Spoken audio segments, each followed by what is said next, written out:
আমরা মুহাম্মদের ইসলাম যদি খুঁজি তালাশ করি আমরা পাবো তার পরিচয় পবিত্র কোরআনে।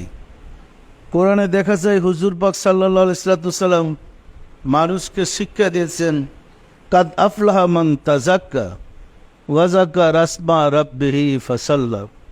হুজুর বলেন, আল্লাহ বলেন, যে ব্যক্তি কালবে জিকির জারি করেছে, আত্মশুদ্ধি লাভ করেছে এবং নামাজে হুজুরি হাসিল করেছে, সেই পরিশুদ্ধতা লাভ করেছে, সেই পরিত্রাণ পেয়েছে।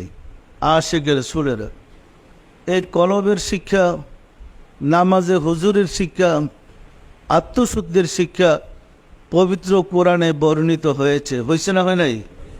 অথচ এই কলবের শিক্ষা, আত্মশুদ্ধির শিক্ষা, নামাজে হুজুরের শিক্ষা, এই তিনটা শিক্ষা সমাজে খুঁজলে পাওয়া বড় কঠিন। পাওয়া যায়? এই শিক্ষা সমাজে নেই।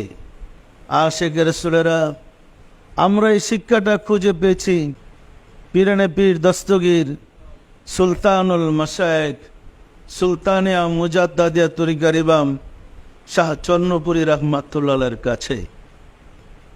ওনার দরবারে গিয়ে দেখেছি উনি আত্মশুদ্ধির শিক্ষা দেন, কলবে আল্লাহর জিকিরের শিক্ষা দেন, আর নামাজে হুজুরের শিক্ষা দেন। তার কাছ থেকে শিক্ষা নিতে নিতে গিয়ে সন্ধান পেলাম রাসূলের।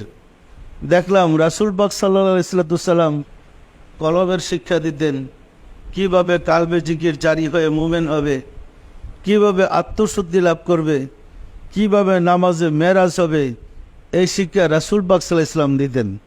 তাহলে রাসূলের শিক্ষাটা খুঁজে পেয়েছি মাদ্রাসায় নয়, মসজিদে নয়, ইউনিভার্সিটিতে নয়, ইমাম শাহ চন্নপুরী রাহমাতুল্লাহর দরবারে গিয়ে ওনার কাছে শিক্ষা নিয়ে খুঁজে পেলাম রাসূলের শিক্ষাটা কী ছিল।